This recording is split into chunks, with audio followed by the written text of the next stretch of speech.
Hey guys, welcome back to Tap That.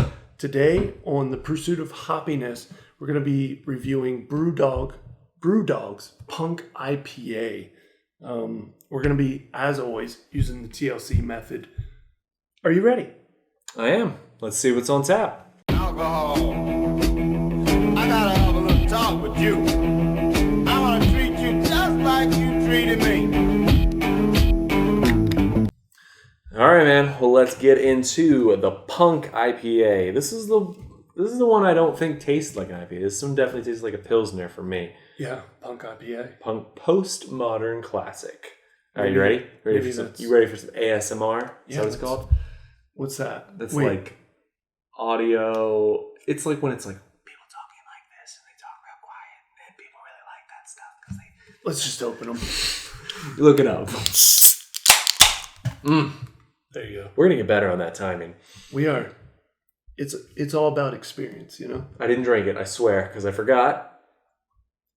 Tap that. Listen, we need to come right off of those opens and tap that because I want to drink it as soon as I open it. I know. But that's normal, you know? That's how you are. Let's tap that. Let's do it again. Tap that. Yep. It still tastes like a Pilsner to me, man. No, man. Nope. It got stronger for me. Really? Yeah. Just because you're a little drunker? I could honestly open that up and guess that that's an IPA now. Not as in... I wouldn't. Not like the cold case file. This is obviously definitely stronger. Yeah, we can see the beer, everything like that. Mm-hmm. I like the blue a lot, and that's I really just because... feel like maybe I'm just psychologically influenced very well. Because I see names and stuff. No way, we've talked about this. Label and name and stuff, that's important to what your mind perceives, you know? Like, your taste buds don't decide everything, you know? No, that's why they make it's all got to come up through your brain. Make foods all delicate. Do I want to say delicate? Maybe not, but yeah, I know. They put them color together. Yeah, they make them like edible. a They say your eyes eat first. Mm-hmm. That's what they say. And I'm definitely an example of that. I like it. You haven't smelled a beer in a while. Oh, I've been smelling them. That's my thing. That's your thing? I think I might even do that alone. As weird as it is, I do that alone. I open it up. I don't think it's weird. I think just like sense, smell is an important part. But I think to drink some of those heavier IPAs, you don't want to smell them. No, you don't want to smell them. You just want to put them down and call it a day. Yeah. So I definitely get that. I know for a fact a couple people, and when I say couple, I literally mean two people that smell their glasses before they drink out of them. Even if it's like water? Yeah, man. They grab it out of the cabinet, they drink it. They smell it. And then fill it up? Yes. I guess I could see that. See if you can smell like soap or something. Well, soap or... I don't know what they're looking for. I wonder if the smell was off. They'd be like, oh, I'm not using that one. I don't think so. I think they'd still use it, you know? I think it's just habitual. At one point, you were like, I'm going to smell all my glasses. I think it's maybe like an OCD habit. Not saying that they have OCD, but like just like one of those habits that you have to do. Yeah. You know? Everybody has like habits. Oh, yeah. And you don't even realize it because it's habitual. Habitual. Yeah. I'm not super thrilled with the flavor of this. That's crazy, man. You like it? When I read IPA and I picked this up, like I said, it got stronger since the review for me. This is your IPA. This is what an IPA tastes like. It's boring. Maybe it's boring to you because you've had so many, but for me, this is... That's fine. We can disagree. That's the point of it. Yeah.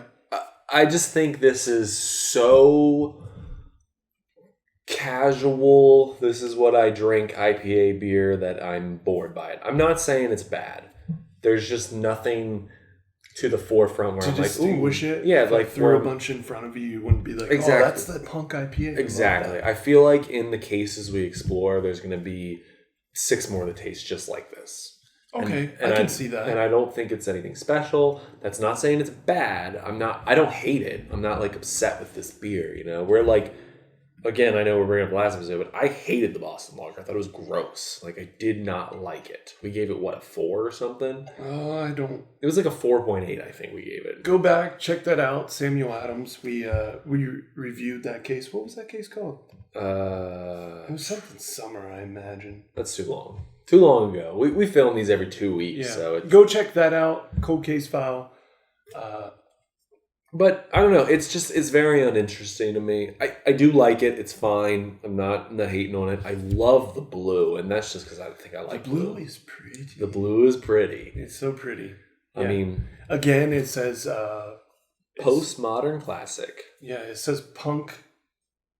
Let's flip this around for you guys. Punk IPA, our flagship IPA. And it's in the background as well, like all the other ones had Elvis Juice and... Did you read that? What? Did you hear that? It says our flagship IPA as a post-punk apocalyptical air. Wow. This is their flagship? This is too boring to be a flagship. Wow. That's interesting. Now, that, like I said, back on the psychological part, if I had known that, I don't know, man. The flagship? This is not your flagship, guys. This is boring. The Elvis Juice was much better. Much juice. Much better. Not much juice. Much juice. Much juice. Much juice. Except that in the end, I'll probably rate this higher. I won't, but yeah, we'll see. I'm gonna finish it. It says again, our flagship IPA is a post-punk apocalyptic ale, which means absolutely nothing. This light golden classic has been subverted with New World hops, creating a devastating explosion of flavor. Whoo! This is a German. This is a Russian word. Kalashnikov. Read that. Kalashnikov. I'm sorry. Kalashnikov. Burst of caramel malt. Incendiary hops aroma of tropical fruit, creating an all-out riot of grapefruit, pineapple, and lynch notes preceding a spiky, bitter finish. Punk, quintessential empire with an archaic twist. I have to say, before we get any farther, they go all out for their descriptions, and I love that. Like, they tie it all in, and I like that. I love the whole out. It's kind of, I'm telling you, though, it's all over the place, man. It's like 5 different people wrote that sentence. No, I feel like they stuck very Sure. I don't know why they think Russia is, like, where the post-apocalyptic shit will happen, so but maybe, I guess. Here's my problem. Can you identify that as Russian?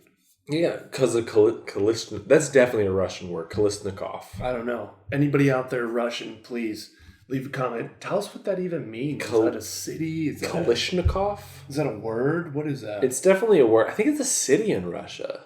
Yeah, that's what I'm thinking, right? Kalishnikov. Never heard of it. But again, man, here we go right back to the map. I'm terrible at maps, man. Holy crap, you are. I mean, I'm right there with you. I don't know what Russian. Yeah, but we talked about this. I don't even know if I could name a lot of U.S. cities. I mean, most capitals, sure, but like, listen, and let me defend myself real quick. I think a lot of states have shared cities. I think there's a lot of Springfields. I think there's probably a Springfield in 47 out of the 50 states. I'm confused as to why you didn't catch on to this sooner. I'm caught on to it, but like, you know, like it's confusing, man. I guess it's confusing. Except that they had numbers, zip codes, states. That's a lot to learn. Street names. That's a lot to learn. Yeah, it's a lot to learn. I would start with the states. That's a lot. All right, fair enough. But that's a lot to learn from like point A to point B. Like, I don't need to know. How many zip codes do you know off, like, right off the top of your head? I think I know 4. I'm right up there with you. Maybe a couple extra. I think I know 4, and they're all in the local area I am. And now, obviously, any number you say within a reason is a zip code. But I don't know where that zip code ties to. You know what I'm saying? Like, if I say 13562, that's a zip code somewhere. But I don't know where that zip code exists. But I don't. They didn't sit us down at school and teach us zip codes, Alex. I know, but you're saying I can differentiate Springfield, PA from Springfield, Oregon from their zip code. Who's going to learn that? No, you got to look that up, I guess. That's a one-off situation. Why would you need to know that? I guess. You're right. I'm bad at maths. I'm just trying to defend myself. So this Punk IPA by Brew Dog has a 5.6% alcohol by volume. That's fine. That's fine, right? That's fine for this. But I'm not your IPA guy. I come into this being your Pilsner guy. I'm sitting beside you, your sidekick, to tell you that Pilsner sounds great. It tastes great. Yeah. I still think it tastes like an Pilsner. IPA is supposed to be so much higher than that, man. I expect more than 5.6%. When I hand you an IPA, and I'm just curious, what is the number you expect? So an IPA, 8. 8? 7 to 8. You're thinking higher. You're thinking double IPAs. You're thinking doubles or even triples can be in the 8s. Because, I can sit around drinking a Miller Lite. What is that, 4.2, 4.5, something like that. This is not far off of that. In the last IPA we had, the Elvis Juice? No, not Elvis Juice. Oh, the Clockwork Tangerine. Clockwork Tangerine. That was, 4.5? Yeah. Yeah, that's down there with my Miller Lights and stuff. That tasted better than this, though. What a Miller Lite, I would agree. It tasted better than Miller Lite and this. Sure. And a Moosehead. And a Moosehead. Add that in there. No. Beats Moosehead, man.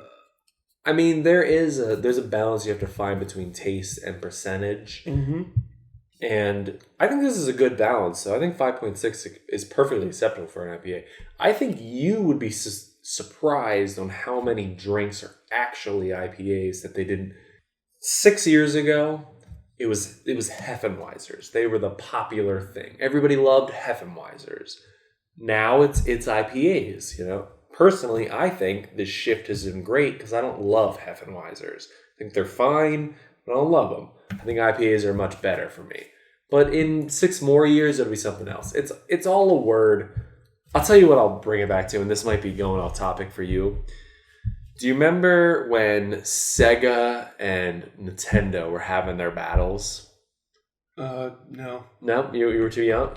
We're the same age. You have to kind of remember. Imagine that they're now Do you Xbox know versus about PlayStation. Sure, same kind of thing. Yeah. But back in the day, it was Sega versus Nintendo, okay? Yeah. And it was, Nintendo or Sega does what Nintendo don't. It was like a whole marketing thing. And they used to have this catchphrase called blast processing.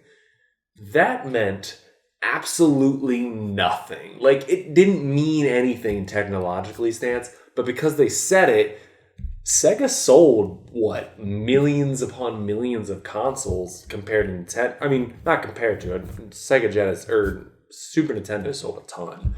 But, blast processing is nothing. That is not a technological term that means anything to anybody. It was just a psychological term. It's a made up phrase to sell consoles. They do a lot of that in the car market. Exactly. It's a stick word. It's a stick word that sticks with you that you're like, oh, I want to try that because it's an IPA. And I'm the same.